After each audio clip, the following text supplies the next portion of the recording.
नमस्कार, आपके साथ में विजेंद्र सोलंकी। मुख्यमंत्री अशोक गहलोत ने एक सपना देखा 2030 तक राजस्थान को नंबर 1 राज्य बनाने का। लेकिन उसके लिए हर सेक्टर में काम करना जरूरी है। तो फर्स्ट इंडिया ने नवाचार एवं मिशन 2030 का पहला कार्यक्रम किया सीकर में।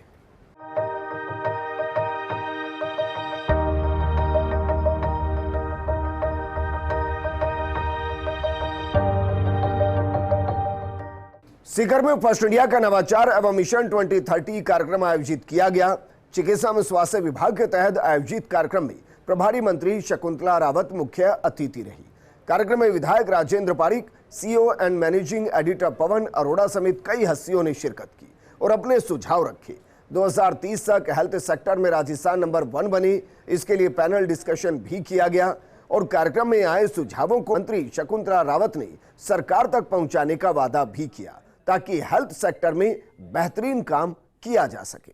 2030 तक देश में राजस्थान नंबर 1 बनकर उभरे, इसके लिए मुख्यमंत्री अशोक गहलोत मिशन 2030 का लक्ष्य लेकर चल रहे हैं। इसी कड़ी में फर्स्ट इंडिया का नवाचार एवं मिशन 2030 कार्यक्रम सीकर में आयोजित हुआ। सीकर में आयोजित कार्यक्रम की मुख्य अतिथि उद्योग मंत्री शकुंतला रावत रही। फर्स्ट इंडिया के सीईओ एवं मैनेजिंग एडिटर पवन अरोड़ा ने भी कार्यक्रम में शिरकत की। इस दौरान अतिथियों ने फर्स्ट इंडिया के नवाचार की तारीफ की।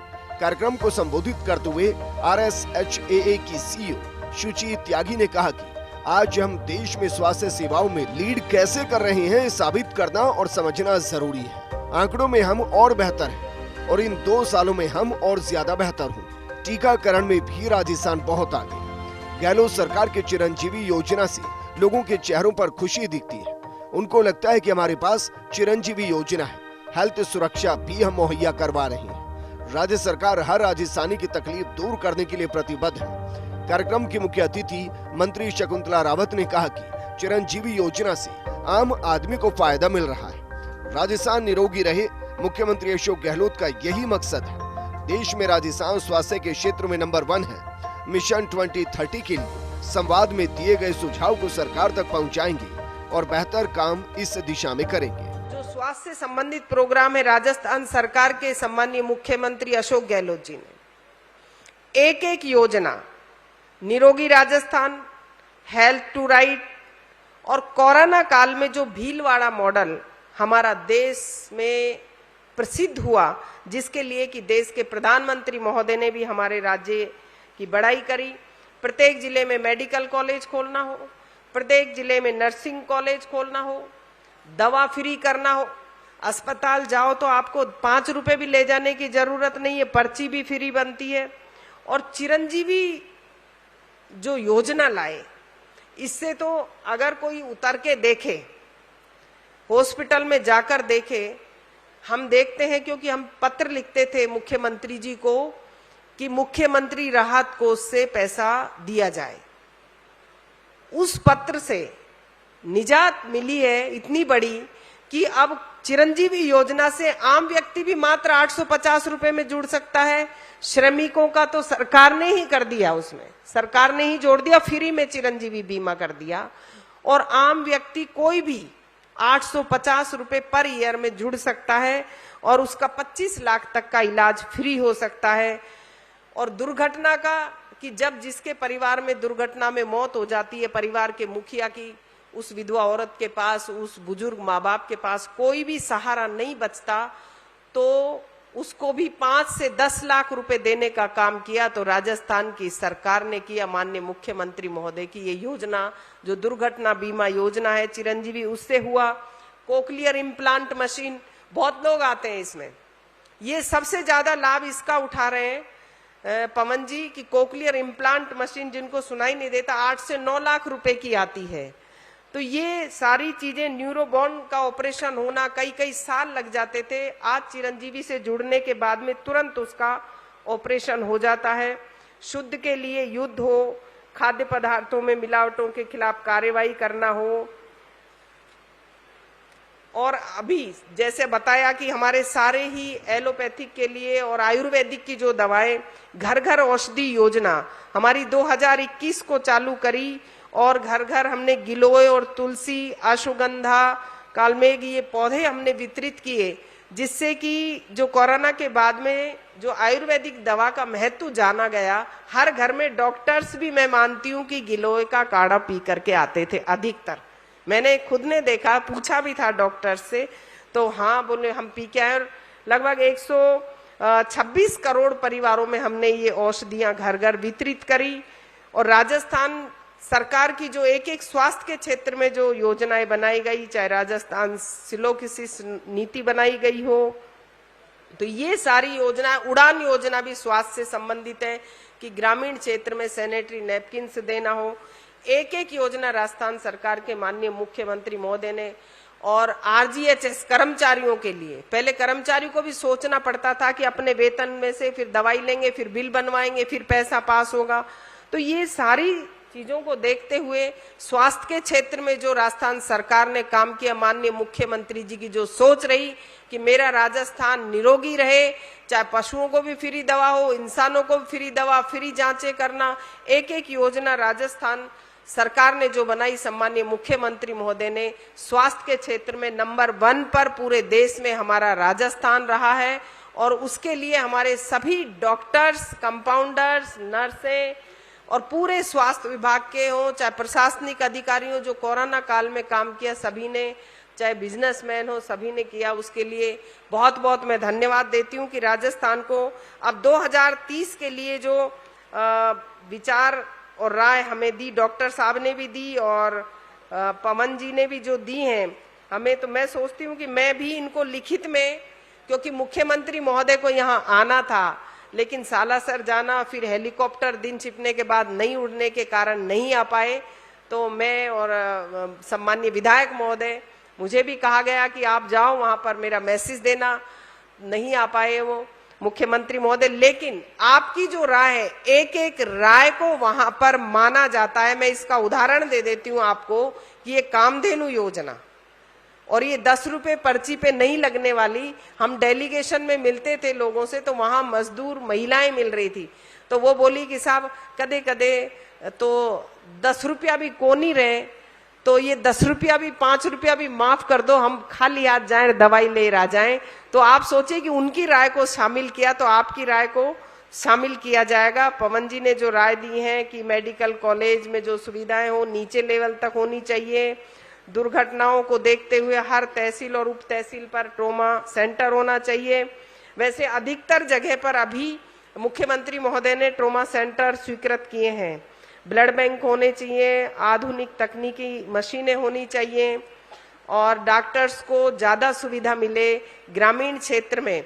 तो डॉक्टर्स जो अपना कि मानदेय बढ़ाया जाए उन्हें, या कोई एक्स्ट्रा सुविधा दी जाए, तो मेरा तो निवेदन यही रहेगा कि भाई आप जो भी चाहते हैं कि हमारा इस तरीके से होना चाहिए, आप राय दें, ये नहीं करें कि भाई सरकार ये करे वो करे। मैं कहना चाहूंगी 2 into 3 आंसर 6, तो आप उसका आंसर भी साथ लेकर के आवे, तो 6 नहीं तो 5 तो भी हम कर देंगे। हमारी सरकार कभी कोई माननीय मुख्यमंत्री महोदय के पास कोई गया हो, हर वर्ग का बोर्ड बनाने का हो, छुट्टी करने का हो, कोई भी वर्ग ने मांग मानी हो, चेयरमैन बनाना हो, सारी जो सम्मानीय मुख्यमंत्री महोदय की एक एक योजना अगर आप उठा करके देखें तो आज से गिने तो कल हो जाएगा। वृद्धावस्था पेंशन है, पालनहार है, ओल्ड पेंशन है, कामधेनु योजना है, लड़की जिनकी कोरोना में मृत्यु हो गई, जिनके माता पिता की, उनके परिवार को एक जने को सरकारी नौकरी देना, बेटी 18 वर्ष की हो गई 5 लाख रुपए उसके खाते में चले गए। तो ये सारी योजना, इंदिरा गांधी शहरी गारंटी योजना, श्रमिक परिवार की बेटियों को 55,000 रुपए देना, तो ये सब जागरूकता होनी चाहिए। बाकी बहुत सारी हमारी सरकार की योजनाएं हैं। कार्यक्रम को सीईओ एवं मैनेजिंग एडिटर पवन अरोड़ा ने संबोधित किया और कहा कि कोरोना के बाद लोगों का स्वास्थ्य बिगड़ने लगा है। इलाज कराने के लिए जो साधन मुहैया चाहिए उसके लिए राज्य सरकार की जिम्मेदारी और ज्यादा बढ़ गई। स्वास्थ्य के अधिकार के लिए बिल लाए गए। देश में पहला प्रदेश राजस्थान बना। विजन 2030 तक सुविधाओं में विस्तार के लिए ये आयोजन एक विजन के रूप में है। जिस तरीके की सुविधाएं जुटानी चाहिए, हेल्थ संगठन के मुताबिक 1000 पर 6 डॉक्टर की जरूरत है, जबकि अभी 1000 पर 1 चिकित्सक भी नहीं।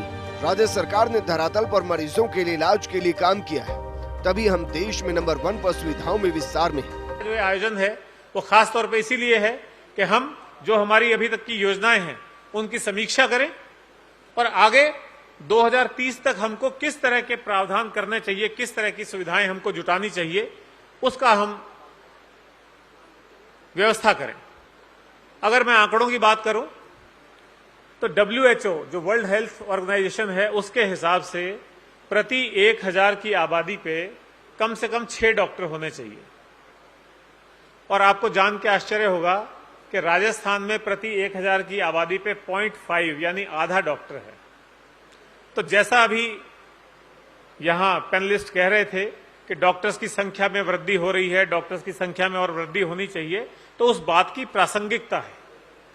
इसी तरह से जब हम बात करते हैं चिकित्सा सुविधाओं की, तो हमें जानना होगा कि हमारी 2/3 आबादी गांवों में रहती है, ग्रामीण क्षेत्रों में रहती है, और 1/3 आबादी शहरों में रहती है। लेकिन मंत्री जी, 2/3 आबादी के लिए केवल 25% सुविधाएं हैं और शहर में रहने वाली 1/3 आबादी के लिए 75% सुविधाएं हैं। तो ये जो तालमेल बिगड़ा हुआ है उसको ध्यान में रखते हुए मिशन 2030 में आने वाले समय में ग्रामीण क्षेत्रों में इन सुविधाओं को बढ़ाने पे हमें और ध्यान देना होगा और ज्यादा व्यवस्थाएं करनी होंगी। इसी तरह से जो पहले हमारी जो औसत आयु थी अब आजादी के समय केवल 48 साल थी, आज वो बढ़ के भले ही 70 साल हो गई है, लेकिन वो औसत आयु 70 साल बीमारी मुक्त भी होनी चाहिए, रोग मुक्त भी होनी चाहिए। रोग रहे और उम्र लंबी हो, बहुत कम लोग ऐसा चाहते होंगे। तो रोग मुक्त लंबी उम्र हो, इसका प्रावधान करने की हमें आवश्यकता है। मोटे तौर पे अगर मैं कहूं कि मिशन 2030 में क्या होना चाहिए, तो मैं अपनी ओर से और फर्स्ट इंडिया चैनल की ओर से जो कुछ सुझाव आपके साथ शेयर करना चाहता हूं, जो निश्चित तौर पे जिला प्रशासन, चिकित्सा एवं स्वास्थ्य विभाग, माननीय मंत्रीगण, MLA साहिबान और बाकी स्टेक होल्डर्स राज्य सरकार के विजन डॉक्यूमेंट में शामिल कराएंगे। उसमें बेसिक बात यह है कि जो मेडिकल कॉलेजेस में फैसिलिटीज हैं राज्य में, जैसे आप सुनते हैं कि SMS मेडिकल कॉलेज है जयपुर में, उसी के साथ संबद्ध हॉस्पिटल है SMS हॉस्पिटल। तो जो सुविधाएं एक मेडिकल कॉलेज में हैं वो सुविधाएं जिला स्तर पे पहुंचनी चाहिए। जो सुविधाएं जिला स्तर के अस्पताल में हैं वो उप जिला स्तर के अस्पताल में पहुंचनी चाहिए। जो वहां पे हैं वो CHC पे पहुंचनी चाहिए। जो CHC है उसकी सुविधाएं PHC पे पहुंचनी चाहिए। कहने का मतलब है कि ग्रामीण क्षेत्र में सुविधाओं का विस्तार करना चाहिए। दूसरा, सड़क दुर्घटनाओं में हम देखते हैं नियमित रूप से वृद्धि हो रही है, बहुत प्रयास होते हैं, परिवहन विभाग भी प्रयास करता है, दूसरे विभाग भी प्रयास करते हैं, लेकिन कई बार इनएविटेबल हो जाता है। विकास के साथ साथ कुछ कुछ विनाश के बिंदु जुड़ जाते हैं, अच्छी सड़कें हो जाती हैं, तेज गति के वाहन चलते हैं। ऐसे में सब जगह पे ट्रोमा हॉस्पिटल्स की बहुत आवश्यकता है। तो सबसे छोटे स्तर का जो अस्पताल है वहां भी ट्रोमा सेंटर जरूर होना चाहिए। कम से कम हर उप तहसील के क्षेत्र में एक ट्रोमा सेंटर जरूर होना चाहिए। इसी तरह जब हम ट्रोमा सेंटर की बात करते हैं तो उसके साथ ही एक बात आती है ब्लड बैंक की। बहुत सारे NGOs, बहुत सारे समूह, बहुत सारे युवा ब्लड बैंक की दिशा में काम कर रहे हैं, लेकिन वो अनऑर्गेनाइज्ड है, वो क्षेत्रों में बटे हुए हैं, अलग अलग समूह उस पे काम कर रहे हैं। उसके बारे में एक ऑर्गेनाइज्ड सिस्टम होना चाहिए। उस हर PHC लेवल पे एक एक ब्लड बैंक की स्थापना जरूर होनी चाहिए, ताकि जब भी आवश्यकता हो, और वहां के जो NGOs हैं उनको एक एनलिस्टिंग होनी चाहिए, उनका पैनल होना चाहिए, उनके माध्यम से नियमित रूप से ब्लड बैंक की स्थापना होनी चाहिए, संचालन होना चाहिए, और आम जनता में इस भ्रांति को दूर करना चाहिए कि ब्लड डोनेशन करने से कोई कमजोरी आती है या कोई दिक्कत है। तो इस बारे में प्रचार प्रसार करने की आवश्यकता है। इसी तरह से आधुनिक चिकित्सा सुविधा मुहैया कराने के लिए बहुत सारे आधुनिक तकनीक आ गए हैं। आप सबने नाम सुना होगा, MRI मशीन होती है, CT स्कैन मशीन होती है, इको डॉपलर मशीन होती है, सोनोग्राफी मशीन होती है, और कई तरह की जांचें करने की मशीनें आती हैं। वो मशीनें केवल बड़े जिलों तक सीमित हैं। क्यों नहीं हर PHC CHC के लेवल पे MRI की सुविधा हो, क्यों ना CT स्कैन की सुविधा हो, क्यों ना और आधुनिक यंत्र तंत्र की सुविधा हो। तो जब हम मिशन 2030 की बात करते हैं तो ऐसे टेक्नोलॉजी का उपलब्धता हमें उन सब स्थानों पे भी करना चाहिए। एक और बात जो डॉक्टर से जुड़ी हुई है, डॉक्टर अजय चौधरी यहां बैठे हुए हैं, बहुत ही डॉक्टर्स के हितों के लिए जागरूक रहते हैं। वो ये है कि जितना कठिन कार्य उतना ज्यादा रेम्युनरेशन मिलना चाहिए। ये एक सार्वजनिक या सार्वभौमिक सिद्धांत है। यदि आप कठिन कार्य करते हैं, आमतौर पे आप देखते होंगे जो हमारे सेना के सिपाही हैं वो बॉर्डर्स पे रहते हैं, उनकी जो रेम्युनरेशन है वो आम काम करने वाले सिविलियन से ज्यादा होती है, उनकी सुविधाएं भी ज्यादा होती हैं।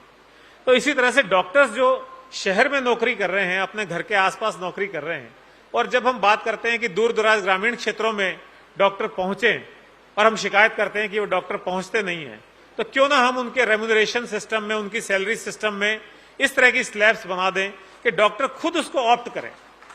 डॉक्टर के लिए वो नौकरी इतनी आकर्षक हो जाए कि वो खुद उसको ऑप्ट करे कि मेरे को आप ग्रामीण क्षेत्र में लगाइए। अभी मेरे बच्चे छोटे हैं, मेरा परिवार कम है, तो मैं ग्रामीण क्षेत्र में काम कर सकता हूं। आपने सुना होगा पहले 15-20 साल पहले, आजकल तो विश्व में अशांति का दौर है, लोग नहीं जाते हैं। मैं बहुत लोगों को जानता हूं, कोई लीबिया जाया करता था, कोई तेहरान जाया करता था, कोई ईरान जाया करता था। कुछ दिन वहां जाकर के, जो थोड़े से डिस्टर्ब देश थे, वहां जाके नौकरी करके पैसा कमा करके लेके आते थे और यहां आकर के अपने खुद के नर्सिंग होम और क्लिनिक बनाया करते थे। तो क्यों नहीं हम अपने डॉक्टर्स को भी ऐसी सुविधा दे सकते कि जो ज्यादा कठिन काम करेगा, ज्यादा दूर स्थान पे रहेगा, ज्यादा काम के घंटे होंगे, उसको कुछ ना कुछ इस ढंग से रेम्युनरेशन फिक्स किया जाए कि वो उस काम को ज्यादा रुचि से और स्वेच्छा से कर सके। डंडे से कराया जा सकता है काम, लेकिन वो एक थ्योरी होती है ना, स्टिक एंड कैरेट, तो कैरेट भी होना चाहिए और स्टिक भी होना चाहिए।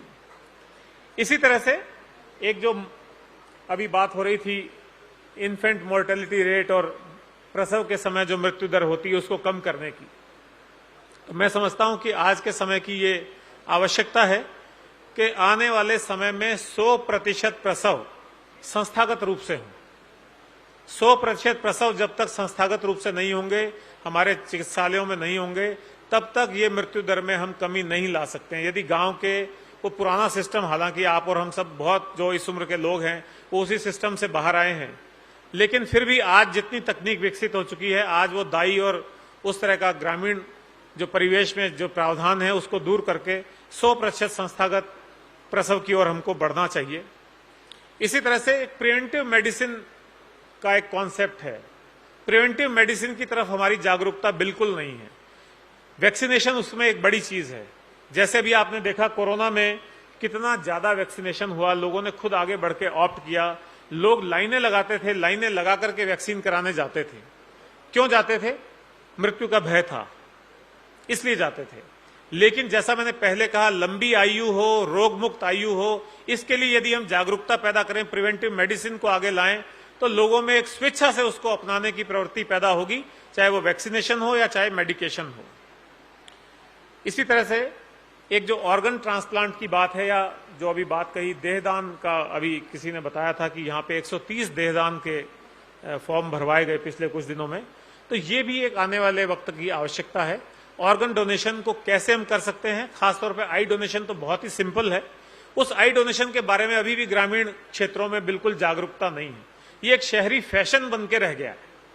शहरों में कुछ एनजीओ काम करते हैं, वो अपना लंबा चौड़ा उपलब्धि इसमें बताते हैं कि हमने आई डोनेशन, ऑर्गन डोनेशन में बहुत काम किया, लेकिन अगर गांव में जाएंगे तो अभी भी लोगों को लगता है यदि हमने आंख दान कर दी या अंग दान कर दिया तो हो सकता है अगले जन्म में हम अंधे ही पैदा हो जाएंगे, या अगले जन्म में हमारा ये अंग होगा नहीं। तो ये भ्रांतियां दूर करना भी हमारा ही काम है, आईईसी करना भी हमारा ही काम है।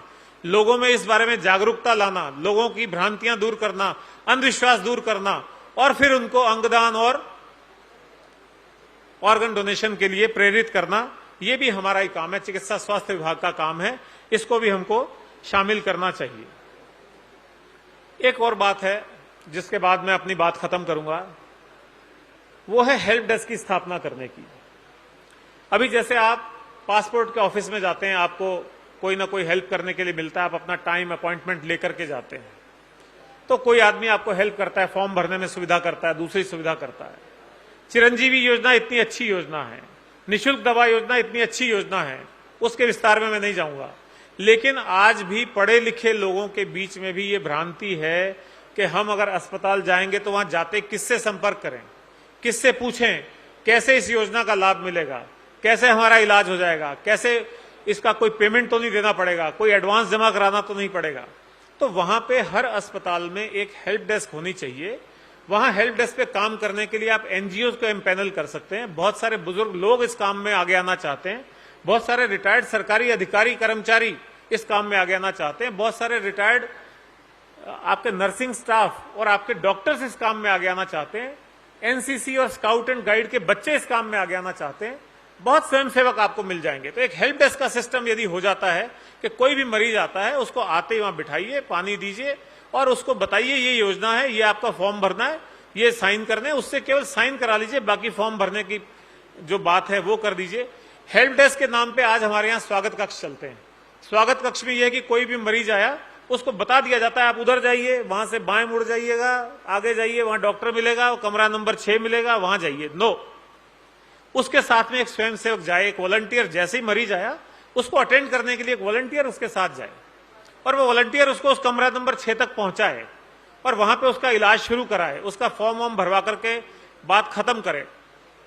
सुनने में थोड़ा सा अजीब लग सकता है, लेकिन आप किसी अच्छे होटल में जाते हैं, वहां पे वो आपको कमरे में छोड़ने तक उनका एक असिस्टेंट जाता है और आपसे केवल साइन करा लेते हैं, आपका आईडी प्रूफ ले लेते हैं, वो खुद ही उसकी फोटोकॉपी कराते हैं, खुद ही उस फॉर्म को भरते हैं और आपको लाकर के कमरे की चाबी दे देते हैं। इसी तरह से आपका जब स्वयंसेवक साथ जाएगा वो उसका इलाज शुरू करा देगा, उसके फॉर्म पे साइन करा के उसकी कार्रवाई पूरी करा देगा, तब मैं मान सकता हूं कि इस योजना का 100% लोगों को लाभ मिल सकेगा। तो ये कुछ बिंदु थे जो मैं सोचता था कि मिशन 2030 के हिसाब से उपयोगी हो सकते हैं, खासतौर पर चिकित्सा एवं स्वास्थ्य विभाग के हिसाब से, वो मैंने आपसे शेयर किए। फर्स्ट इंडिया के नवाचार एवं मिशन 2030 कार्यक्रम में हेल्थ डिपार्टमेंट के प्रमुख चेहरों के साथ पैनल डिस्कशन भी हुआ। पैनल डिस्कशन में आरसीएच निदेशक डॉक्टर लोकेश चतुर्वेदी, मातृ स्वास्थ्य परियोजना निदेशक डॉक्टर तरुण चौधरी, एनटीपीसी के स्टेट नोडल अधिकारी डॉक्टर एसएन धौलपुरिया, संयुक्त निदेशक जयपुर डॉक्टर अजय चौधरी, अतिरिक्त निदेशक आयुष डॉक्टर जितेंद्र कोठारी शामिल हुए। इस मौके पर डॉक्टर लोकेश चतुर्वेदी ने कहा कि राजस्थान में जहां हमारी गाड़ियां भी नहीं पहुंची, वहां पर हमने हमारी मातृशक्ति के लिए ममता एक्सप्रेस के रूप में 100 गाड़ियां चलाई। 8 घंटे गर्भवती महिलाओं की जांच की जाती है। 2005 से लेकर हमारी मातृ मृत्यु दर में कमी आई है। जिस गति से गहलोत सरकार ने स्वास्थ्य सेवाओं में सुधार किया है, उससे तो यही लगता है कि 2030 से पहले ही लक्ष्य हासिल कर लेंगे। इस मौके पर कलेक्टर सीकर सौरभ स्वामी ने कहा कि सरकार की स्वास्थ्य योजनाओं को धरातल पर उतारने के लिए सभी मिलकर काम कर रहे हैं और स्वास्थ्य सेवाओं में राजस्थान को टॉप पर पहुंचाया जाएगा। कार्यक्रम में CMHO doctor Nirmal Singh, ADM Rakesh Kumar, SK medical college principal doctor Shivratan Kochar, doctor GL Rathi, SK अस्पताल अधीक्षक डॉक्टर महेंद्र खींचर, डॉक्टर अशोक चौधरी मौजूद रहे। Bureau report, first India news. इस प्रोग्राम में फिलहाल इतना ही, लेकिन आप बने रहिए फर्स्ट इंडिया न्यूज के साथ, क्योंकि खबरों का सिलसिला लगातार जारी है। नमस्कार।